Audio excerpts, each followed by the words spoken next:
Permanently sent to political retirement Dave Reichert in November. Now look, I've got 3 minutes and we'll make 3 quick points. Number one, on behalf of my 16-year-old twins who are not old enough to vote, but they are old enough to understand social media in a way their father does not. Some of you know they've created an Instagram page for the campaign. We have a cat named Peter. Why am I telling you this? Peter has his own following now. The Instagram page they have created for the campaign is called Peter for First Cat. They want Peter to be the first cat of Washington. So if you go to Instagram and you search Peter for First Cat, you will find him. And you will make them very happy if you follow Peter for First Cat. I literally think he's got more followers than me at this point, Shasti. He's a very popular cat, so check him out. Number two, in some ways most importantly, I want to communicate to all of you how close this election for governor is going to be. Now look, I know it's easy to think, hey, Washington's a blue state, right? But if you look at the last 2 campaigns for governor in Washington state, when there was no incumbent on the ballot running, so that's Chris Gregoire running and Jay Inslee running, the last 2 times, the total margin of victory for both Chris Gregoire and Jay Inslee combined 3 percentage points. Chris Gregoire won her election against a then unknown Dino Rossi by 133 votes. In other words, 4 times the people, right, are in this room that decided that election. Jay Inslee won a hard-fought campaign against Rob McKenna with 51.5% of the vote. This campaign will be close, and I'm going to need your help to win this campaign.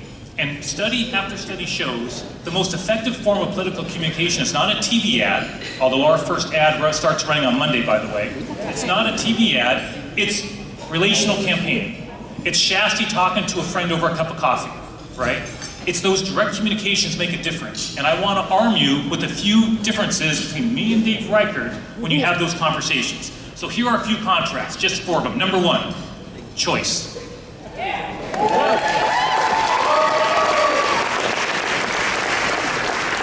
Shasta, you talked about that outrageous Dobbs decision 2 years ago, almost to the day. Outrageous. Dave Reichert, when he was in Congress, prepare yourself for this, when he was in Congress, he voted multiple times for a nationwide abortion ban. Fact. When he was in Congress, he voted multiple times to criminalize doctors who perform abortions. And he voted to defund Planned Parenthood. Is that the person you want to be governor of the state? No. He pretends he's a moderate. He's going to try to convince the people who say to Washington he's a moderate. Is it moderate to be anti-choice?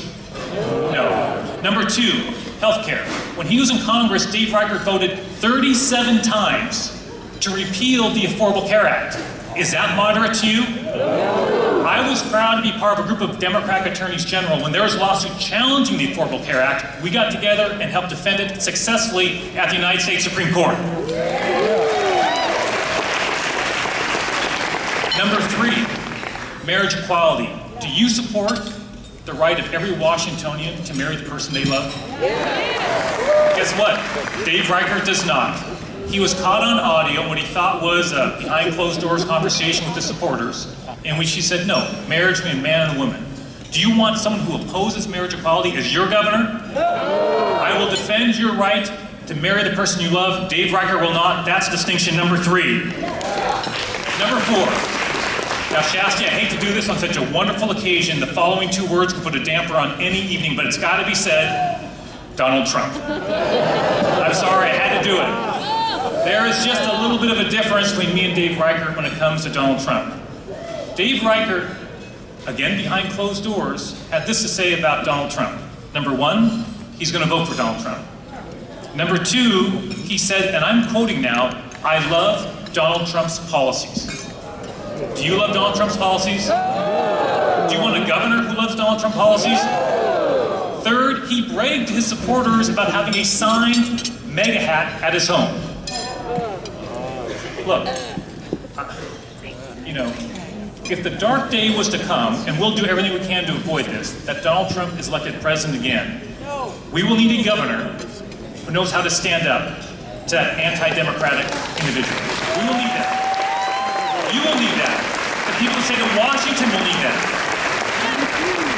And look, I happen to have a little bit of experience in handling Donald Trump. And I will bring that experience to the governor's office if that dark day comes. I am proud that my team defeated Donald Trump in court more than 50 times.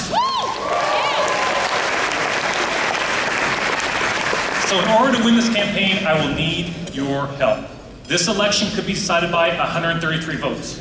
I do not accept, and I'm the only candidate in this race who does not accept money from large corporations or corporate PACs. This is a grassroots-powered campaign.